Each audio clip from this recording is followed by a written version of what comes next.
right? Everyone seems to be leveraging AI, but not quite sure how they're going to differentiate yet. For me, it was almost removing every identifying component about the person, their name, where they live, even some of their background that would be in LinkedIn, and kind of sanitizing those components. I also think it runs the risk of being a risk and a liability if people start to think they can just use free tools and sort of replace a true people strategy or replace an investment.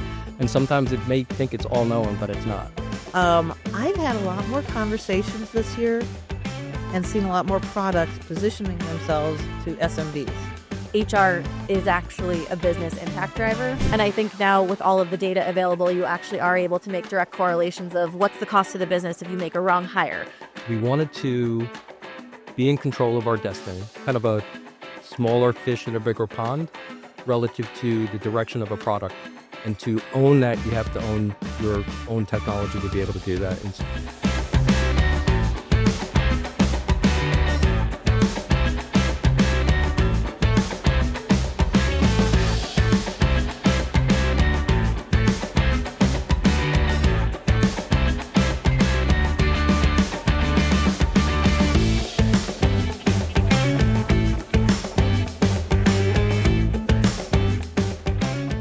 Hello. This is Katee Van Horn, and I am joined by the infamous Miss Robin Schooling. Robin, hello. Hello, Katee. I'm very proud to be playing the part of Jackie today. Yes, Robin is playing Jackie Clayton in this episode of the InclusiveAF podcast, live from the HR Executive Studio at HR Tech. And we are joined by two wonderful guests here. Mark and Caitlin from CoAdvantage. So Caitlin, would love for you to introduce yourself, share a little bit about who you are, all that good stuff, and then we'll turn it over to Mark as well to do the same. Great. Yeah. So excited to be here with both of you. My name is Caitlin Carrigy, and I'm the head of strategy at CoAdvantage. And we are a professional employer organization. And we've recently merged with PrimePay, which is an HR services, HCM company. And this year, we're actually sponsoring Pitchfest at HR Tech. So we've been really excited to see some of the innovative talent and up-and-coming companies in the space. Awesome. Yeah, Pitchfest is one of my favorite parts. I think, Robin, you would probably say the same, that Pitchfest is one of your favorite parts of HR Tech. We get to see some really cool new things come out. So awesome. Love that you guys are sponsoring that. And Mark? Yes. So I'm Mark Zimmerman. I am the CIO for CoAd and for PrimePay together. We're responsible for all the technology that we deliver to our clients on both sides of the brands right now. And like Caitlin, happy to be here and joining you guys. Awesome. Thank you so much for being here. So would love to just kick it off. So how does your tech, talking about the technology that you are sharing this week, how does that address bias in hiring and performance and promotions? What does your technology do? We're not showcasing our technology here at the show today. We are here sponsoring Pitchfest and not directly selling to folks that are here at the show. Okay, so the PEO piece of the work that you do, are you showcasing that at all to folks that are here this week? No, not specifically, no. Yeah. All right then. Okay, well, here we go. We're going to shift a little bit then. All right, perfect. So tell us, though, a little bit about the technology and kind of what you guys do and a little bit about what you offer and who you offer it to. Sure. So we mainly serve small to medium-sized businesses. In the PEO world, those clients get services from us for things like healthcare, workers' comp, payroll, and other types of ancillary benefits as well. We also provide 401k services under kind of a master plan. So we aggregate all of the client information into kind of these pools. They become a co-employed client with us. So we are the employer of record with the client. So the employees will get a W-2 from CoAdvantage on the PEO side. And we provide kind of these services in a bundled fashion for those clients that they wouldn't be able to get without having to go to multiple different sources to handle all those things for them. So we are their back office, inclusive of managing all their payroll as well. Yeah, and I would just add that in addition to the technology, a large portion of our services are also HR services. So we really pair that advisory service and that qualitative perspective and strategy with the technology itself to kind of give them that dual-sided approach to managing their workforce. That's great. And when you think about kind of the technology and how it supports the employee experience, are there things that you look at for kind of that ROI that you get for the employees or for the employee experience versus just cost savings or versus, flexibility, whatever it might be? What are the things that you look at from that employee experience perspective? So from the employee experience, we've just recently rolled out a fully functional mobile app for our employees. So pretty much everything that they can do if they were in a browser, they can now do on the mobile app. So making it very easy to access their information, change their information, look up, what they were paid last pay period, kind of look at their kind of aggregate total compensation for them and all the things the employer provides to them as well as the things that they've earned. So we make it really easy for that employee from an experience perspective for them to get access to their information. So, very cool. So what inspired you to be the sponsor for Pitchfest? Yeah, so we consider our purpose really making small businesses successful. And so this opportunity to sponsor Pitchfest was really appealing to us because a lot of the sponsorship dollars actually go directly to that prize, which is infusing capital into those startups. And we're also excited by innovation in our space in this industry. And so we wanted to get kind of a front row view of that and kind of be able to support the next up and coming company. I think we've been very interested by sort of, I would say, the congestion around AI in what we've seen so far, right? Everyone seems to be leveraging AI, but not quite sure how they're going to differentiate yet. So that's also been interesting to us to kind of see what people are bringing to the table from a unique point of view on that. And I think to some of your question at the beginning, we've been interested to see how they're using it, I would say, to improve the way that we hire, to make it a more inclusive workforce, right? To try to remove bias where we can, to try to really assess talent on its face. So that's been, I think, inspiring, and we're excited to see it. Yeah, those are the most interesting presentations at Pitchfest. Yeah, absolutely. Sure. Yep. So is there a fan favorite and you being the fans in this scenario, is there a fan favorite up front right now? Because we're through 2 rounds, I think it is at this point. 2 rounds, yeah. So has there been anything that stood out for you in terms of any of the tech that you've seen so far? There were a couple that stood out to me. So not to be biased because it was my round, but I did like Hollow, which was one of the winners of round 1, because they're really focused on language skills assessment and supporting BPOs in terms of staffing like call centers and things like that, which I think is a unique value proposition. And there was another in round 1 that I did find interesting. I believe it was BlueGen, that really was building AI on top of more like semantic language and sort of behavioral syntax. I think we were joking, like, it's a fascinating prospect. I think it was harder to understand in a 3-minute pitch. So it was like, maybe wasn't as sizzly at front face value, but I think that is where you see some of that differentiation is what are you really building that isn't publicly available? How are you using it to give that perspective that is unique, that is going to help solve some of those true business problems? Yeah, there was one today. I don't remember the name, and maybe you will when I describe it. For me, it was almost it was removing every identifying component about the person, their name, where they live, even some of their background that would be in LinkedIn, and kind of sanitizing those components to me, it felt like the voice for hiring, right? So the voice, they turn around, they don't see the person, but they are listening to the voice, and then they hit the button and turn around like, that's the voice I want to pay attention to. So similarly, they had technology that kind of did that. It was a job board where the employee or the job seeker would put their information in, and then it would clear it all out. And then the employer, when they were going to do their sourcing, would see it and pick just based on those attributes that were most important to them. And then after that, they went to the next round. So I thought that was very unique. Awesome. I think there was one more too that was really focused more on the performance management side. So it stood out just because I don't think we saw as much in that category. But it was also trying to use AI for good in the sense of almost advocating for that employee. And Mark and I were joking, like, sometimes when you do performance reviews on an annual basis, it's difficult to stretch back 9 months and go, oh, that was a really impactful thing that they worked on. But using AI to kind of aggregate that to say, let's advocate for the employee as well and really recognize them for their full contribution was kind of an interesting way to approach it. Awesome. Robin, what have you seen this week so far that you've been excited about, whether at the Pitchfest or outside as you've been walking around? To go back to a point that was raised earlier, and I think this is why I love talking to y'all as our guests.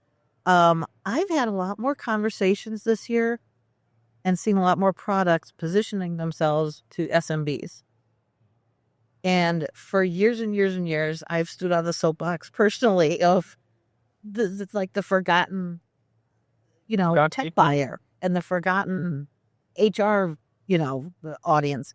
And not that, they always weren't involved, but this year I have heard that raised by more people who either those emerging technologies or those folks in the Startup Pavilion, the ones at Pitchfest, who have come out and said, we are not ashamed, right, to go to bring this to this audience because that's a need. There's a need and there's pain.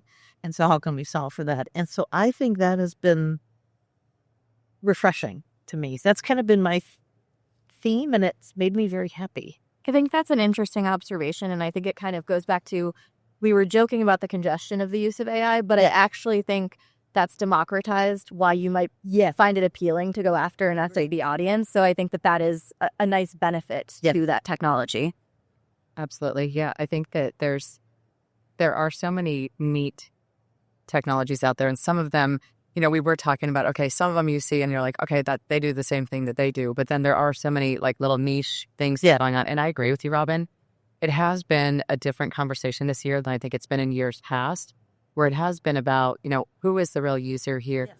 Who are we targeting? And maybe it's just that the tech companies are getting a little bit more focused on their marketing and kind of thinking, who are they going after? That kind of thing, which is great. So, yeah. Yeah, but those buyers are not here. Right. Correct. Yeah. Right. Yeah. That makes it tough. And I think that becomes our, I don't know, certainly mine, like goal and mission sort of after we come to HR Tech every year is how can I, in the audiences I work with and the folks that I communicate with, how can I share what we have the privilege of seeing and learning and touching and playing with? How do we get that out to not just HR leaders that can't come to this, because everybody that can't, right? But the business leaders who are also making those decisions. And again, when you're an SMB, you may not even have an HR leader. Right. Certainly in the CoAdvantage, you don't. They don't. Right? Yeah. But you've got the CFO or you've got the CEO, so they need to be educated as well. Yeah, I think that's when I was in round one, I was asking a lot of questions about what's your distribution strategy, because I think the technology and innovation is one piece, but to your point, how do you actually amplify that and get that to those audiences that are maybe more diverse, more spread out? And so I think that is something else that we feel very strongly about, is how do we help advocate, even as a business that supports small businesses, to bring those solutions further into that market as well. Yeah. Right. We're trying to make it easy for them, Right. Because they have to go run their restaurant, right, their law firm, their architectural firm, and we have no expectation that they want to spend an awful lot of time inside of our technology. Right. So we have to make it really easy, accessible to them, fast, for them and their employees. Yep. So when you think about that, and you guys kind of just mentioned those small businesses that maybe don't have an HR team or don't have even an HR person. So what do you think about just the way that HR tech is positioning themselves, and yourselves included in this conversation, to really be more credible, that HR can be more credible for the business leaders and for other folks that are outside of HR? I think there's a few things. So I think there's been a lot more research lately and a lot more conversation around HR is actually a business impact driver, right? And I think like historically, a lot of people have thought of it as maybe a little bit or like fuzzier, right, in that way. And I think now with all of the data available, you actually are able to make direct correlations of what's the cost to the business if you have a wrong hire? What's the cost to your reputation if you aren't known as being a good culture fit or actually good to your people? So I think the conversation has shifted a little bit into more of one that's positive from an ROI standpoint. Mm-hmm. But I also think we are at an interesting point. We've raised AI as a solution. I also think it runs the risk of being a risk and a liability if people start to think they can just use free tools and sort of replace a true people strategy or replace an investment. So I think it's also incumbent upon us to talk about HR as a protector of the business. And you want to invest in it because it really does drive that much more than just we're hiring people, we're retaining people, we're firing people. It's the backbone of the business as it stands, right? And it can protect you from a lot of things from a liability standpoint. And I think that's how we have to think about it going forward. And the AI should be, or whatever the solution is additive to HR, not replacing HR. Right. And we have a number of HR folks that work with our clients directly, and we would not ever think that we would replace them with machine learning or AI or a website. That would never. Robots. It's not our model. The robots are taking over, Mark. Just so you know. Not. They could do some good things, but they can't do everything, right? Absolutely.